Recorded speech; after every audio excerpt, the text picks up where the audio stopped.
The crash happened on a wide three-lane section of the Pacific Highway about 7 kilometres north of the Tea Gardens turnoff.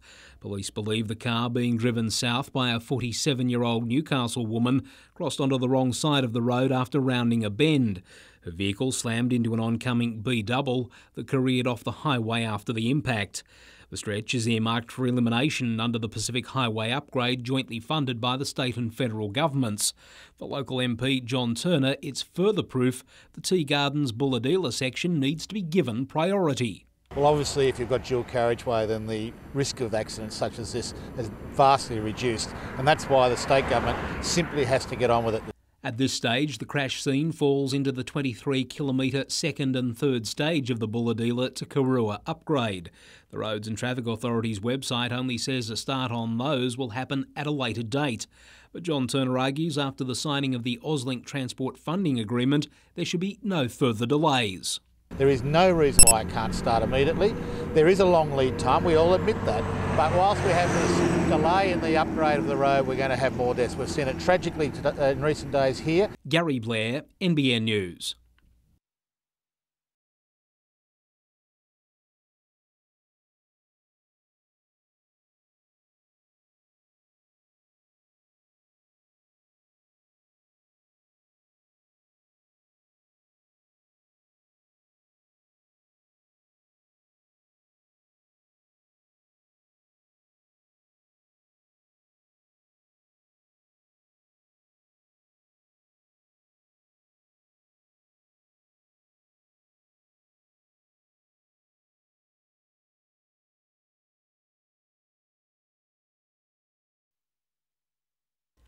It's a fear parents of toddlers or young children have every time they get into the family vehicle.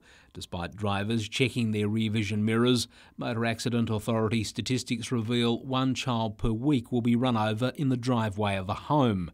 To show the blind spots of vehicles, the Early Childhood Road Safety Program at Macquarie University has produced these silhouettes of 2-year-old children that are placed every 2.5 metres behind a vehicle. Hunter KidSafe believes it's an invaluable tool to highlight there's plenty a driver can't see.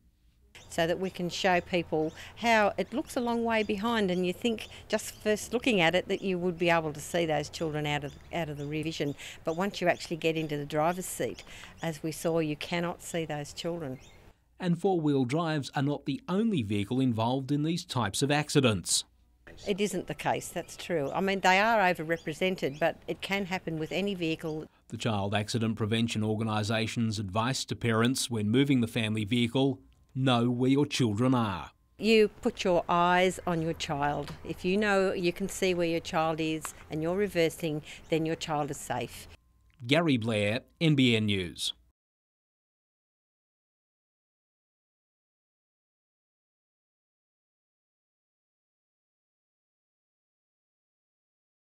November tends to be a slightly higher month because we start to have people going on to holidays and lots of people out shopping and more activity on the road.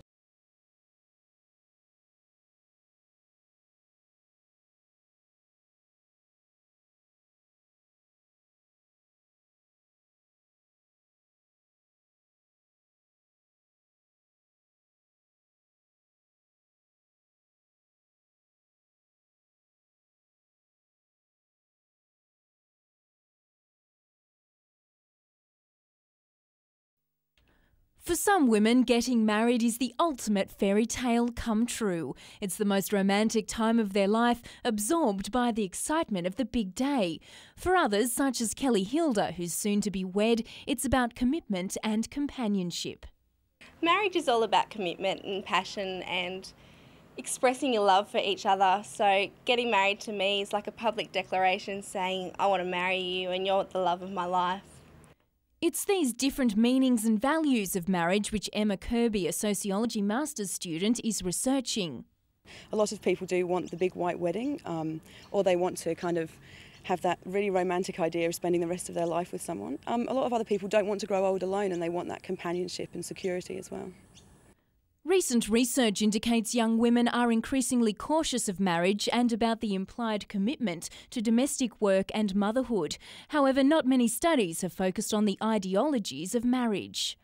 And we're basically looking at the meanings of marriage and why young people, and young women especially, get married and why they want to get married in today's society. Emma is seeking hunter women aged 18 to 35 with any type of relationship status to participate in the research. Jane Goldsmith, NBN News.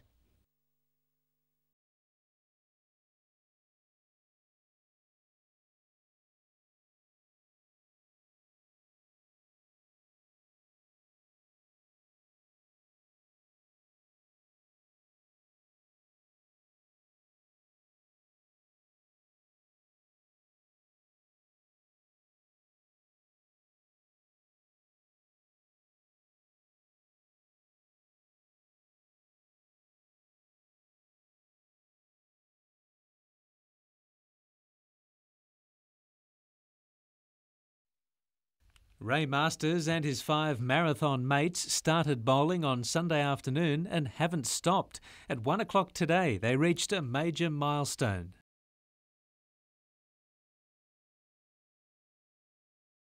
They'll break the world record for continuous bowls at 9:26 tonight, but they're planning to play until Friday just to make sure.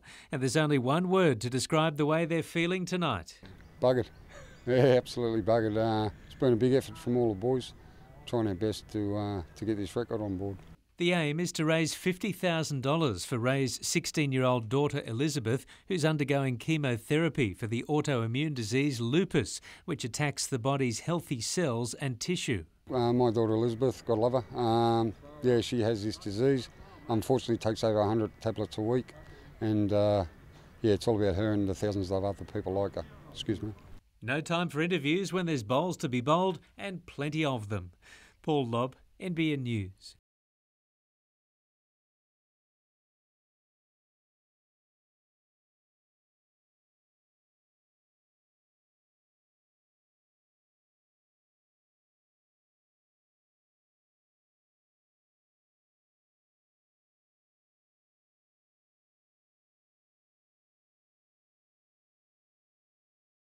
A pet is a commitment of, say, minimum 10 years, and you have to be sure that the people that are getting the gift are really happy to take that commitment.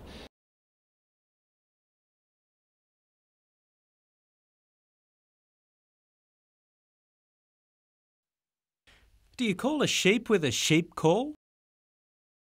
Or maybe a sheep-dog call? Well, for this family it doesn't really matter because for all intents and purposes their woolly pet answers to both. They found Ridge beside the road out near Lightning Ridge after his mother had been killed by a car and decided to give him a good home in the harbourside suburb of Stockton in Newcastle, and he fits right in beside the family dogs, Gus and Itchy. Bars when the dogs bark and sleeps under the house with the dogs. Milo the cat isn't as friendly after a couple of run-ins, but by and large, Ridge is just one of the family. He eats the dog dry food and the cat food dry. He eats our vegetable garden. He eats all our scraps, pretty vegetable scraps. And he's a woolly garbage guts. He is. It's pretty cool because you're probably like the only one that has one. The locals aren't quite sure what to make of Ridgie, and there's that small matter of all the new trees that have been nibbled to shreds. Oh, and a shearer will pay a visit to Stockton before summer. Teach the kids how to start knitting. Paul Lobb, NBN News. They're precious little bundles of life, but for some couples, 1 in 10 to be exact, it's a struggle to have a baby, many waiting several years to fall pregnant, while others are unable to have children at all. This small box, which is a sperm isolation device, could help change that. It increases the chances for couples who are having difficulty by getting rid of cells with DNA damage, which can compromise a pregnancy. It isolates sperm straight out of the ejaculate into buffered medium, and the cells that you isolate, most importantly, are free of DNA damage. The best cells are then used in IVF treatment. It's been invented by Professor John Aitken and Chris Ainsworth from the Centre for Excellence in Biotechnology and Development at the University of Newcastle.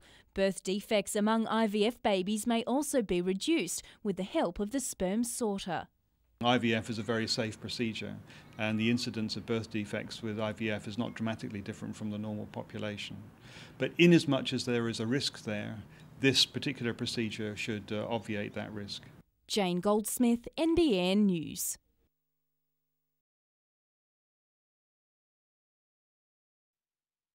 Odell Bradley spoke to us today after being told his services are no longer required at the Hunter Pirates. Definitely disappointed, a lot of things behind the scenes happen, most people probably don't know about, but, people make decisions and, I'm going to live with those decisions. Decisions Pirates coach Adrian Hurley says weren't easy, claiming the import didn't fit the playing style of his team. We have a very good inside quartet of players at the moment. Where we need help is in the back court and on the wings, and his game is not quite what we need in that area. Hurley says Bradley's inability to shoot three-pointers has cost the import his spot, facts not disputed by the departing guard. Signed with so much expected of him, the 24-year-old leaves the club with hopes of playing in the NBL again. New Zealand among the clubs his agent has approached. He can definitely play in the NBL, there's no question about that, and he may be a very good player for another club at another time. Speculation which took the import by surprise. Coach said that? Yes. Wow.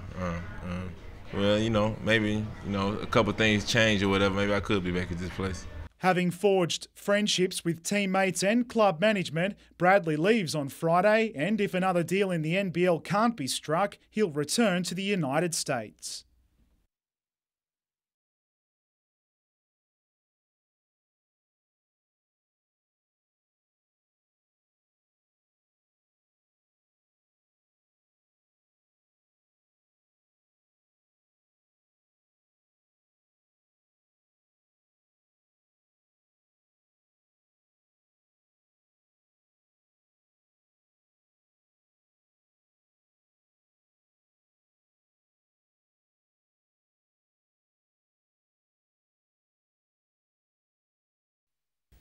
Sharing beers and no doubt holding back a few tears.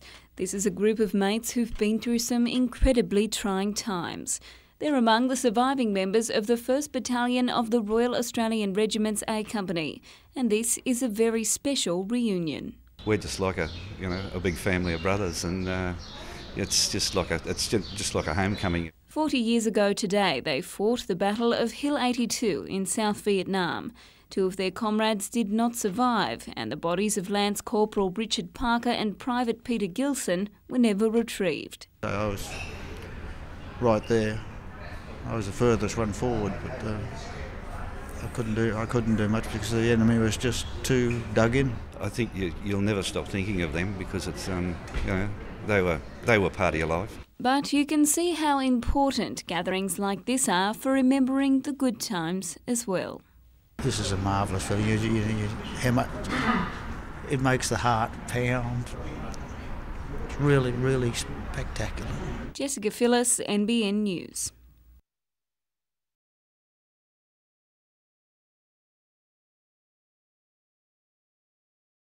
There's nothing like a bit of Brazilian hospitality to put you in the mood, but while it was all fun and games on the sand, it was a completely different story in the drink. The rivalry between Kelly Slater and Andy Irons is nothing new, but both are extra determined to one-up the other at the Nova Skin, with the coveted World Championship at stake. Slater has a record 7th WCT crown in his sights and breezed through his round 3 heat, posting the highest score of the day against his local wildcard opponent. Irons also found the going easy against a Brazilian. He must place higher than Slater in this event to stay in the running for the 2005 title. I got nothing to lose, everything to gain, And the world title's far away, but as long as there's a shot, that's all I need. The second last event on this year's competition calendar is also an important one for Gold Coast surfer Bede Durbidge, who must perform well to have any hope of securing a spot on next year's Elite Tour. But drawing Irons in tomorrow's round, he's sure to find the going tough. Yeah, and he can't lose, and I can't lose pretty much, so it's going to be a good heat. Jessica Phyllis, NBN News.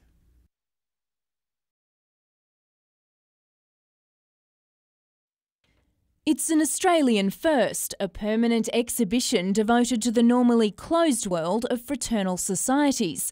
Dr. Bob James is the brains behind the venture. It's a culmination of 20 years of research and collecting memorabilia.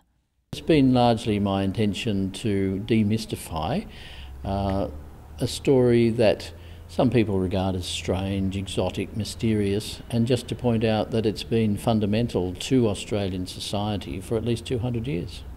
The rituals, passwords and secret handshakes are often written off as secret men's business, but Dr. Bob says it's far deeper than that. Oh, it's all true, but they always had a serious and practical function.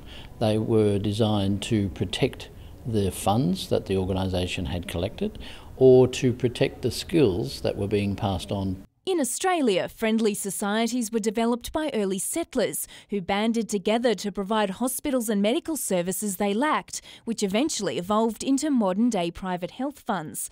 And that's not all you'll learn. The whole exhibition is a history lesson, walking among original regalia, including collars, aprons, medals and badges, along with plenty of robes. The exhibition is at the Regional Museum Complex. Jane Goldsmith, NBN News.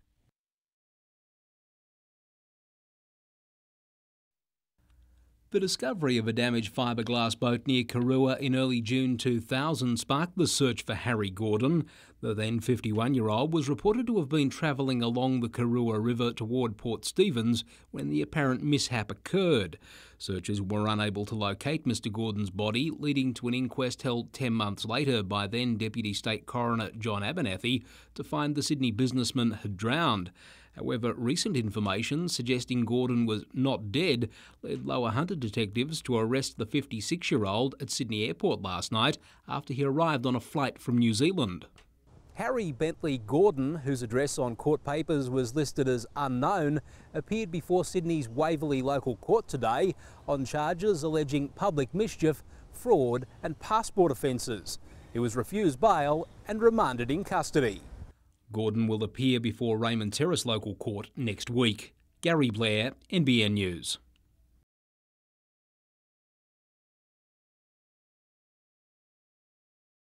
A smoke-filled mine and little light. It's the closest many of these people have come to experiencing a real-life mining emergency. Today, 48 international delegates went underground at the Newcastle Mines Rescue Station and utilised compressed air breathing apparatus used exclusively in New South Wales coal mines and nowhere else in the world. We're designed to give them a simulation to escape through any sort of atmosphere that they may encounter in a coal mine. There were 2 deaths at Hunter Valley coal mines last year, and while that's a far cry from the 4,500 people who were killed in China, Australia Mines rescue personnel say there's work to be done. We're still trying to achieve 0 deaths and 0 injuries in the mining industry. It's this policy that's intrigued our Chinese counterparts. They're in the process of building 13 rescue stations in China and are very interested in looking at how we set ours up, how we're funded, how our trainees operate. Today forms part of an international mines rescue conference being held in Sydney this week, and it's giving countries an opportunity to share their technology. Colleen West, NBN News.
The comforts of home were washed away last night for Jason Stokes, with the greens running slow. The rain sort of pulls it up and brings everyone back to even par, I think. Giving away a 7-point lead early on, Stokes fought back, this attempt bagging the crowd favourite 4 shots. Wollongong's Tom Ellam gave as good as he got, edging closer to 31 with pinpoint plays. The last shot is always the hardest. You often see people get stuck on 30. Stokes made sure of that, killing this end, earning him more time to pull off yet another pressure shot. But Ellam squeezed the local out of contention. Nevertheless, the semi-final finish was Stokes' best yet at this event. It was good to hopefully keep the supporters a little bit happier than, if I got rolled yesterday, I would have been pretty disappointed, and I think the spectators would have been too. In the other game, it was an all-Sydney matchup with Birrong's Scott Corndall earning his spot in the final and winning it after going shot for shot with Ray Pearce in the semi. Yeah, he's really solid. He's always in the area, like that showed in the score. He just missed one shot, and I think that was just the difference in the game in the end.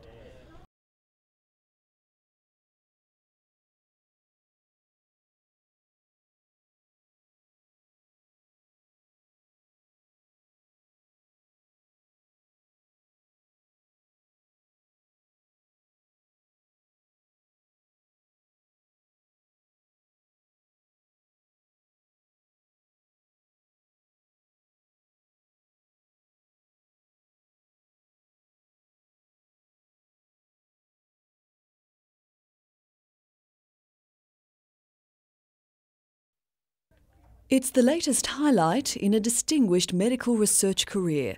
Just last week, we reported on a machine devised by Professor John Aitken's team, a so-called sperm sorter, which could help many couples realise their dream of a baby. Roughly 1 in 20 Australian males is infertile, and we have no idea why. Professor Aitken's work won him the Hunter Medical Research Institute Award for Research Excellence. We work in an area which often doesn't get talked about very much, which is infertility and fertility, and it's just good to have that field recognised. Asthma is another of medicine's most puzzling areas, and last night's 2 other major awards went to researchers in the field. Dr. Peter Walk focuses on the impact of viruses on asthmatics and people with chronic lung problems. They suffer terribly from getting viral infections, and we don't have very effective treatments for them at the moment. And so we're trying to understand the mechanisms of these infections in greater detail. While Dr. Jodie Simpson is studying inflammation in asthmatics. I love the work that I do, but especially the opportunity to be able to impact and improve people's lives. HMRI also handed out prizes and grants totalling $335,000.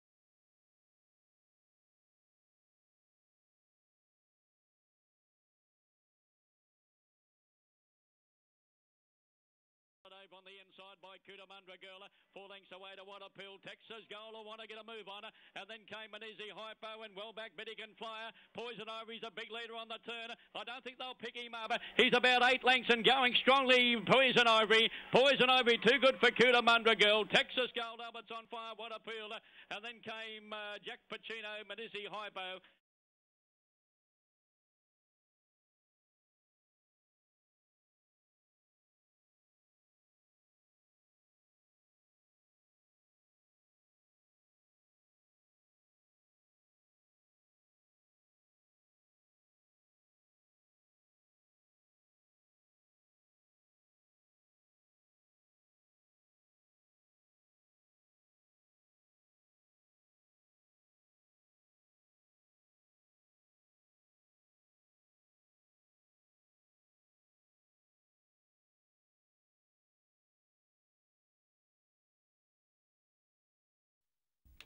This is one angry councillor.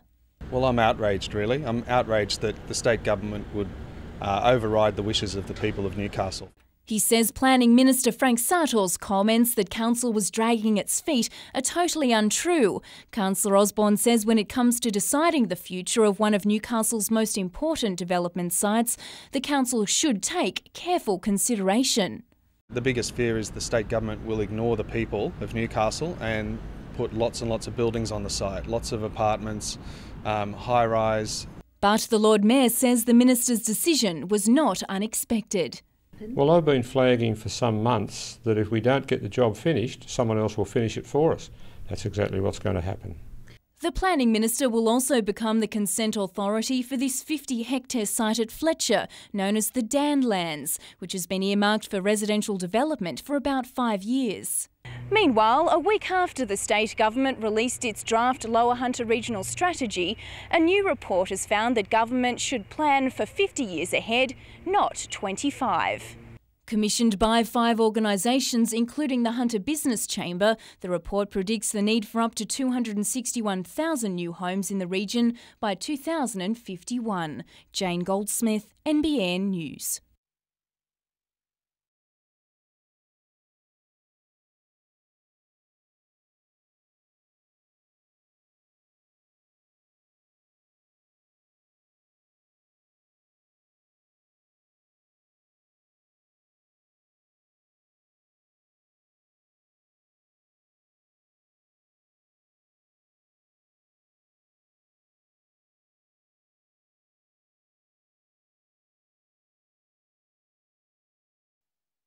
Williamtown has lived up to its name, the Hornet's Nest, while 3 local squadrons participated in the East Coast Air Defence exercise. For the past fortnight, they've protected their coastal airspace from intrusions by F-111s from Amberley near Brisbane and a contingent of Northern Territory-based Hornets in a test of skills and readiness. And we certainly had more complex scenarios ready to test them out towards the end, and we got to those higher-end, higher complexity type missions. The 32-year-old F-111 and the FA-18 Hornet, now 20 years in service, may be veteran fighters, but the clash provided valuable lessons. I've got a new respect for the F-111s. They did very well. They've got new capabilities as well on their aircraft, and we've got the upgraded radar as well, so it's a pretty even match. Ground-based radar was vital for air defence controllers or the directors of dogfights to perfect giving orders to pilots. We've got the ultimate hammer on the decision making, so they need to really listen to us and decide where we're going to put them so we can defend what we are trying to defend. The pilots also relied on other personnel located off base. I've also deployed personnel to several locations up the coast just to improve our communications coverage out over the airspace. The exercise declared an overall success because of community support. We only conduct them every couple of years, and we certainly do appreciate their perseverance with our need to train in this way. Gary Blair, NBN News.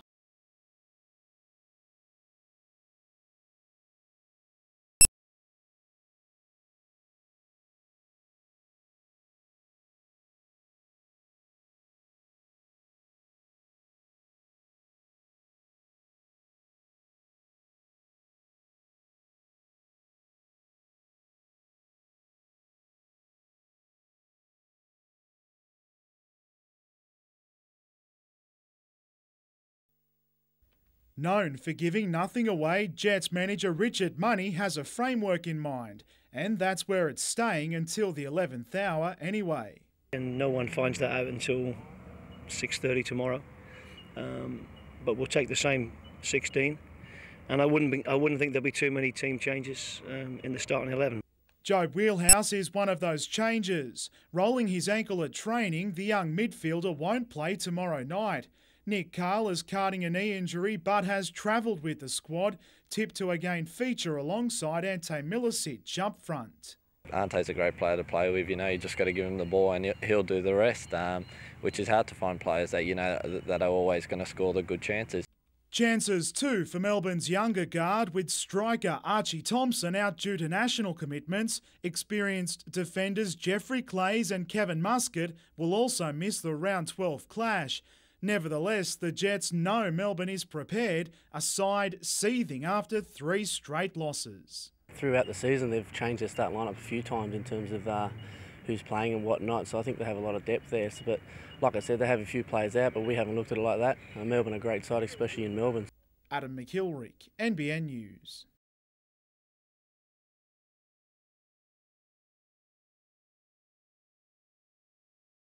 While there's been a focus on recycling across the Hunter, Lake Macquarie City Council has turned its attention to those throwaway items that end up as landfill. A gas extraction system is being established to collect the methane and carbon dioxide that's produced from the breakdown of waste, putting them to good use. It just draws that out of the ground, converts it into electricity, which is then pumped into the generating system. The system is proving successful in Sydney, Queensland and South Australia, and it's hoped the amount of gas extracted from the Awabba site will provide enough electricity for 1,000 homes a year. It's estimated the system could reduce greenhouse gas emissions by about 44,000 tonnes a year. That's equivalent to taking 10,500 cars off the road. The licence conditions also request us to monitor the gas, and by us reducing the amount of gas that's in the ground, we satisfy EPA requirements. The system is expected to be up and running before Christmas. Colleen West, NBN News.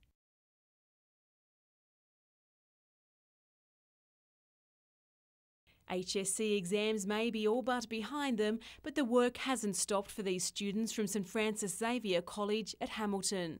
They've begun packing boxes of toys, books and sporting equipment that will accompany them to East Timor on Tuesday. It's there they'll spend 5 weeks teaching English, renovating classrooms and working at a disabilities hospital. I think I'll experience more of the world by doing this than going to schoolies, and probably won't remember much of that anyway. I think schoolies week is a temporary fix, whereas this is going to be a life-lasting memory. Teacher Bob Sheridan says he'll never forget his trip to the recovering war zone last year. Images of poverty and no gifts on Christmas Day forever etched in his mind. And on that day I took a soccer ball down to a park and 100 kids came and just swamped on me. We had a big game of soccer, and it's a memory I think I'll carry forever. It certainly hasn't been an easy road for the team of 6 students who have wrapped up a big year at school and have also managed to pay their own expenses for the trip. Colleen West, NBN News.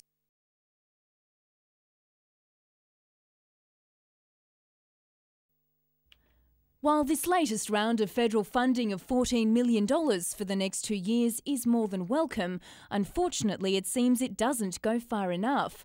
The Hunter Urban Division of General Practice would like greater financial security for the after-hours GP service. Yesterday, CEO Dr Arne Sprogus met with Federal Health Minister Tony Abbott in Canberra.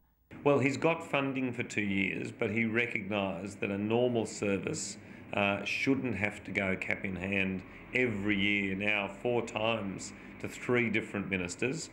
In the last year, the 250 doctors involved in the Hunter After Hours service have treated 100,000 patients, both in their surgeries and through their call centre. That's alleviating pressure on emergency departments in our region's hospitals. And the Health Minister is well aware of just how vital the service is. He was unbelievably complimentary about the service. He recognises its enormous value and the contribution it makes, and the quality of it by comparison to many other services. Jane Goldsmith, NBN News.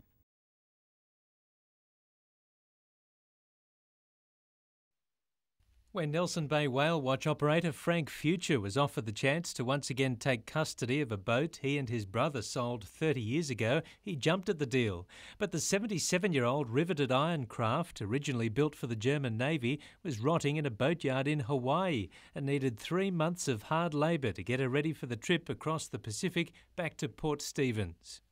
So we got the boat for $1. Which I suppose does happen a bit, but it costs us a lot more than that, of course, to fix it up. But she was a piece of history. With the work complete and the good wind refloated, Frank and his crew set off, having countless encounters with sea life, including a close-up look at pilot whales and some giant sperm whales between Fiji and Vanuatu. because of my involvement with whale watching and conservation of whales, we'll be feeding that into what's known about the movement of sperm whales, especially as the Japanese are a bit interested in catching them at the moment. We're very interested in conserving them. Now back in the bay, the yacht will be used for sail training, and after 72 days at sea, the crew is readjusting to life ashore. Well, I've stopped chasing my dinner across the table. I've learned to put a drink down and trust that it'll be there when I turn my back and go back again, and being home with friends and family and my girlfriend's that's good.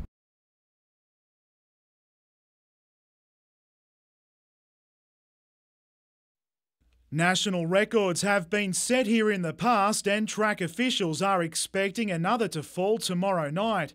Defending mile champion Hexus is back for the $60,000 feature, but has to beat a strong Kiwi contingent. For real, a top-class mare from New Zealand's coming over, and Sly Flying will be driven by one of the best drivers in the world, Tony Herlihy. First time ever he's come here, so it's a great coup. The winner will be invited to run in the $500,000 Miracle Mile. Starting from Barrier 1, local Hope Mendacity will be made to work for it. It hasn't got great gate speed. It'll be back on the rails. It'll need a bit of luck. To a different sort of pace, and almost a week after finishing the 250cc circuit in Valencia, the Hunter Valley's Casey Stoner continues to perform at the Spanish track. At MotoGP test timing today, he posted an impressive lap time of 1 minute 35 seconds. And in basketball, Larry Davidson won't play for the Pirates against the Razorbacks in Sydney tonight, failing to recover from a groin injury. Adam McKilrick, NBN News.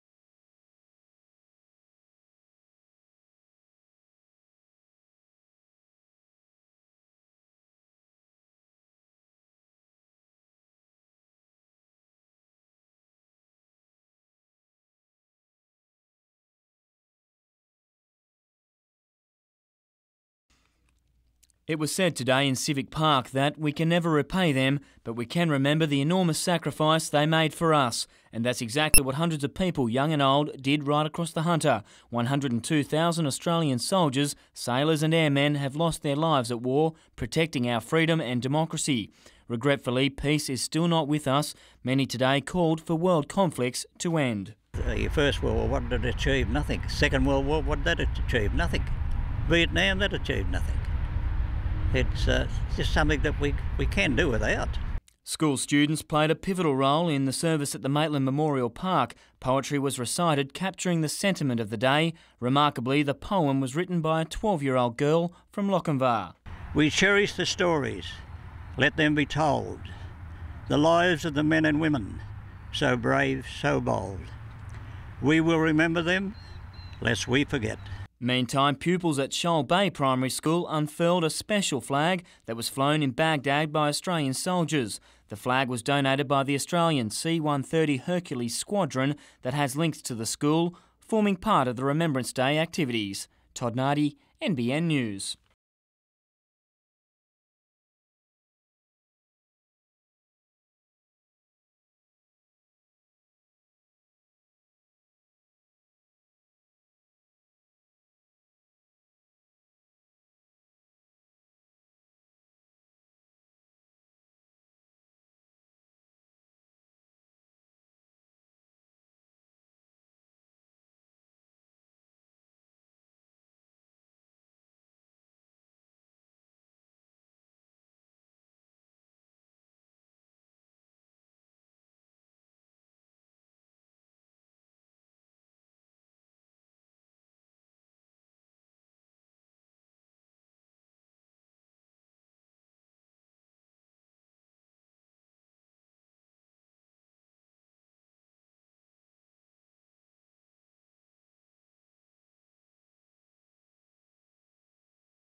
Owning a sports store, this is the closest Ray Bartz gets to a Socceroos jumper these days, since having his career cut short in a friendly match with Uruguay that was anything but. Unfortunately, I copped a bad injury in that game against Uruguay, which is a blow behind the play, which resulted in paralysis, and finished my career and never played again. It robbed Bartz of a spot in the 1974 World Cup, a memory that sticks in the minds of his teammates. These people just walked all over us, kicked us when the referee wasn't looking. Raymond Bartz he scored a goal that day. It was from 25 metres. It was equal of anything and of today. And next minute he's laying on the football ground. So it's no wonder Bartz, Curran, indeed that whole squad of 74 would revel in an Aussie victory to qualify at the expense of Uruguay, especially sweet. Divine intervention would be welcome, Cole says, from the Australian godfather of football himself. I think he'll be happy, Johnny Warren, up there, and I think we can do it. I've just got this gut feeling that I think we can do it. Support too from within the Jets camp from Nick Carl. The midfielder has Uruguayan heritage but was born here, and that's where his loyalties lie. We need Australia to win for everyone, you know, for the A-League, for themselves, for the country, you know. Hailing from Uruguay, tough Jets defender Mateo Corbo has backed his countrymen, a brave display of national pride. Adam McIlwright, NBN News.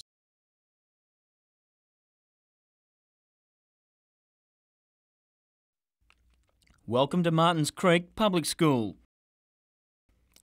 In the sleepy little village just north of Paterson, the institution's 100 years old. These days, a full school assembly looks like this. Roll call doesn't take long, which leaves all the more time for the school's outdoor projects. Today, the primary school's 6 little green thumbs and 2 teachers were presented with their prize for winning the Keep Australia Beautiful Tidy Towns Award in the school environment category. How would you describe your school? Cleanest in New South Wales if we won Tidy Towns Award.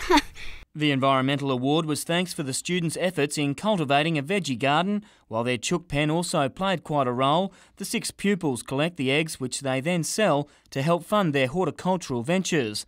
The judges from Tidy Towns also took a liking to the school's environmental walk, which includes homes for wildlife. It was really exciting because we worked really hard and everyone put in big effort, and so it's pretty exciting. Todd Nardi, NBN News.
Waves and $130,000. It couldn't have been a better morning for Surfest organisers. 2 months ago, the 20-year-old Surfest was in jeopardy after major sponsor Energy Australia withdrew its funding. The Surfest committee lobbied the New South Wales Major Events Board and last night learnt it had been successful, winning $130,000 in the form of a one-off grant. The festival will definitely be on now. We'll still present our 6 events in 12 days and try and attract over 900 competitors to Newcastle. While the grant guarantees that there'll be a festival in 2006, organisers say Surfest still needs another $300,000 or so to run the event at the level they'd like. If that money isn't delivered by sponsors, the rating of Surfest contests could drop, which would potentially impact on the quality of surfers competing. We're definitely looking at trying to maintain the level of rating we've had, but now it'll mainly depend on us finding the supporter level sponsor right through to a naming rights sponsor for the event.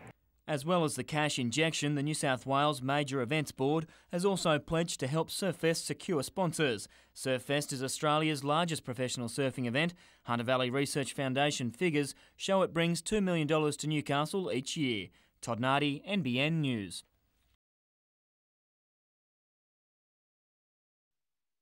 Clearly outnumbered by the Melbourne faithful, Jets captain Ned Zelich turned to religion but needed much more than a prayer to save Corbo. There was no mistaking this though, as Melbourne squandered early chances. Alan Picken was a thorn in Melbourne's side, and when Vince Leah made this attempt, the Jets were spared again. Ricky Diaco's strike had everyone fooled. Replays showing the ball deflected off the back post behind the net. Stu Mashalik made a long-range attempt, only to be broken by the Melbourne custodian. Jade North saw to this free kick to keep victory searching. A good ball from Nick Carl to Alan Picken down the other end going close. This the 27th attempted goal in a game that finished 0-0.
A somewhat sheltered course suited Central Coast crews, making the women's event their own at Nobby's.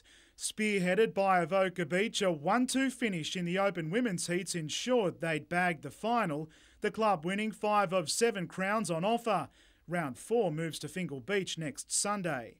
Basketball and the Pirates are racing the clock to have forward Larry Davidson ready in time for Sunday's match with the Adelaide 36ers in Newcastle.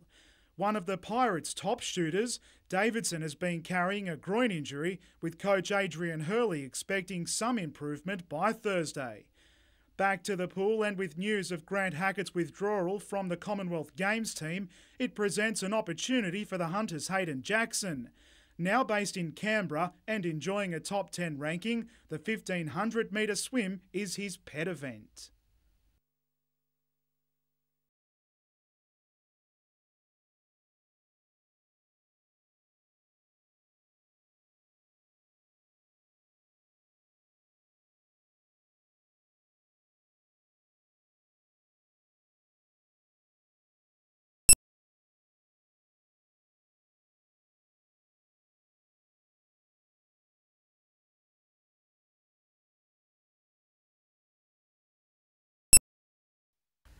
Harry Bentley Gordon disappeared after a boat crash at Karua in June 2000. Even though a major search failed to find his body, then Deputy State Coroner John Abernathy concluded the Sydney businessman had drowned. But the now 56-year-old was found alive, arrested at Sydney Airport last week when police intercepted a flight from New Zealand. Harry Gordon today faced Raymond Terrace Local Court on 4 charges, which alleged he staged his death by drowning to prompt a police investigation and conspired with 2 others to defraud AMP Insurance of $3.5 million worth of life insurance. There were also passport offences, including one alleging at Karua in January 2001 he was in possession of a falsified Australian passport in the name Robert Motzel, the name he used while living overseas. Harry Gordon's appearance before Magistrate Col Elliott was brief. In a hearing lasting several minutes, Duty Solicitor Jeff Archer entered pleas of guilty to all 4 charges on Mr Gordon's behalf. Harry Gordon will reappear in Raymond Terrace Court on December 22, but isn't expected to be sentenced until next year. Despite Mr Gordon's guilty plea, Lower Hunter Police spokesman Detective Chief Inspector Wayne Humphrey says investigators continue to work on the case. Gary Blair, NBN News.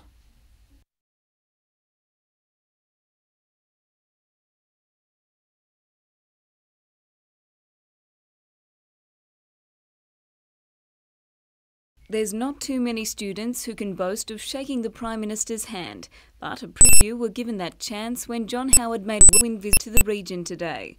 Certainly a different environment to Parliament, where his controversial workplace relations reforms are being debated. The PM was warmly welcomed to the Paterson Citizen of the Year ceremony at a heavily secured Tomaree High School. Mr Howard addressed an assembly of students and community members before helping to present the awards. Young Citizen of the Year went to 12-year-old Justin Ryan, who's been organising charity events since the age of 7. Wakeboarder Michael Godfrey was named Sports Citizen of the Year, while Rotary stalwart Howard Grigger secured the title of Paterson Citizen of the Year.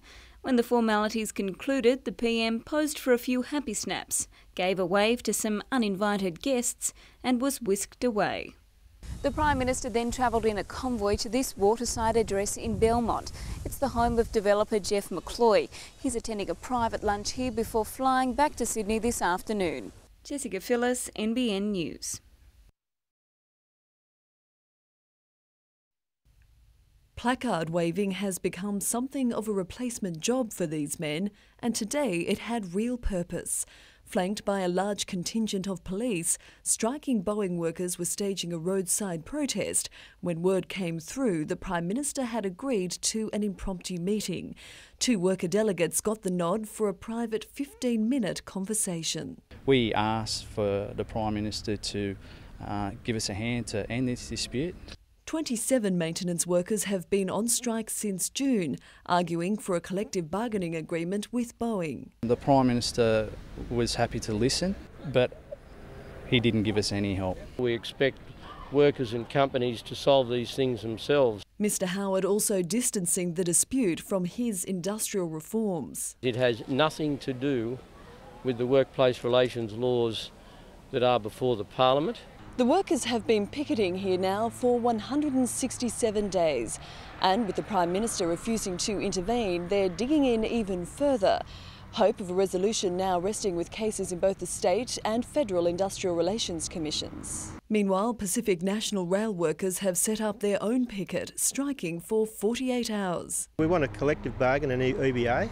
Management want to change what we have very radically. The action has disrupted coal, grain and container rail haulage. Natasha Bayersdorf, NBN News.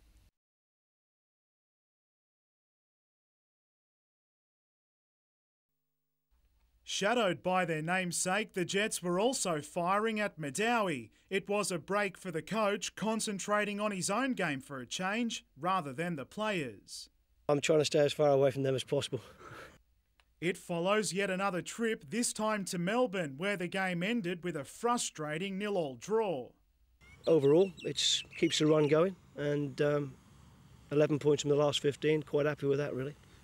Defender Alan Picken was the only casualty. Going into the match with 3 yellow cards, he picked up another in the second half, this misdemeanour costing him 1 match. Yeah, I think I was a bit unlucky. I don't think it was a yellow card, to be honest, but I mean, what do you do? Golf is one suggestion. The 24-year-old given an extra week off to prepare for a tough road trip to Perth the week after next. I mean, I'd rather be playing, but I mean, I'm sure whoever comes in will do a good job in my position. And the beauty of depth means no trouble in finding a replacement. Both proven defenders Jade North and Paul Kohler among the contenders. We've got Eagleton coming back from injury, so we've got plenty of options what we can do there. Joe Wheelhouse's ankle is also on the mend, expected to hold up for Sunday's match with Queensland.